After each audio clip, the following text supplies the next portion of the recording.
Welcome to The Foundry by Forge College. Today, we're tackling a massive milestone in your smart contract security audit capstone.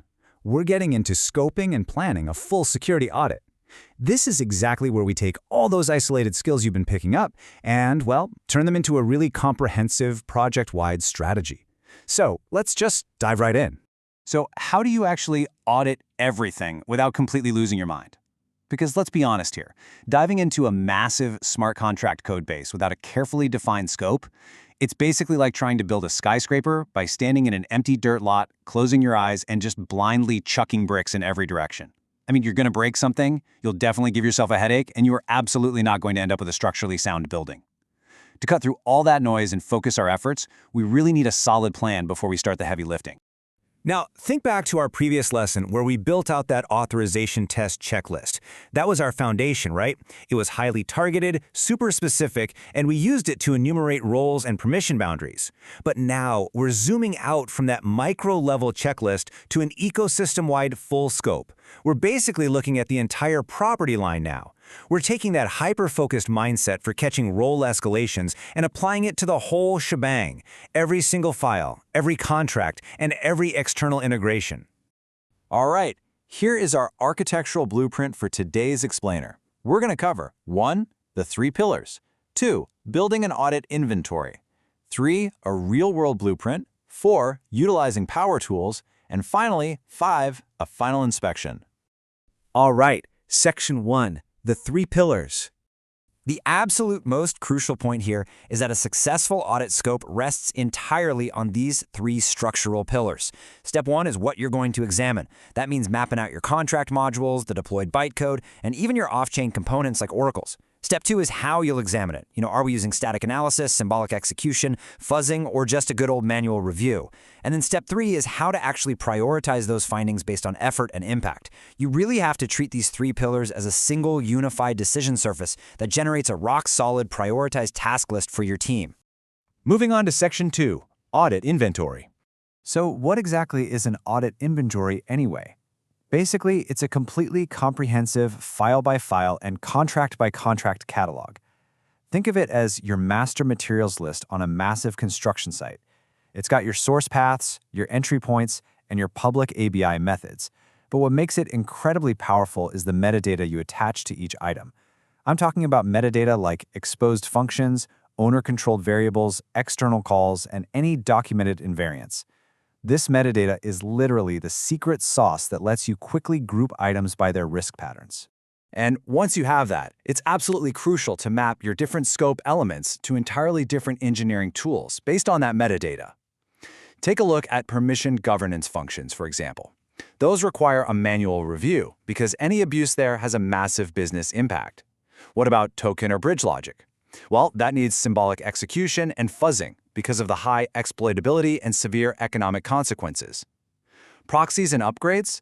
Those get a manual review plus call graph analysis to double-check for initialization bugs. And oracles? They need dependency analysis and economic threat modeling to stop price manipulation dead in its tracks. You know the old saying, you simply don't use a hammer to turn a screw.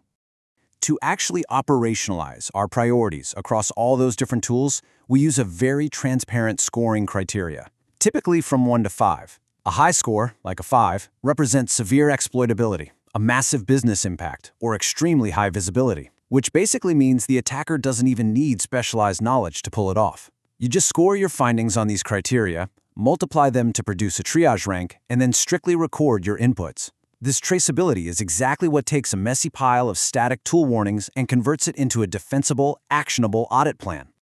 All right, Section 3, Real-World Blueprint. Let's bring this into reality.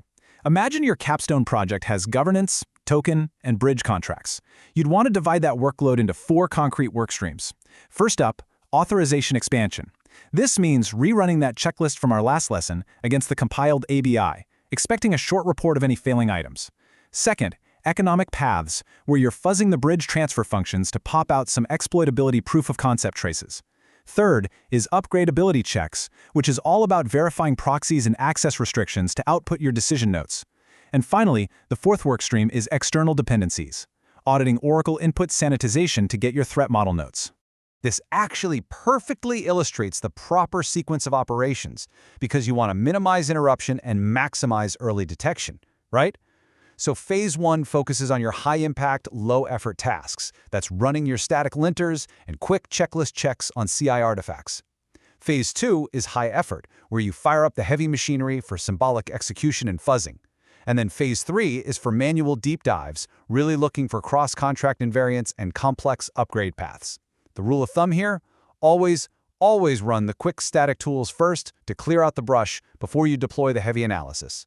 Which brings us to Section 4, Power Tools.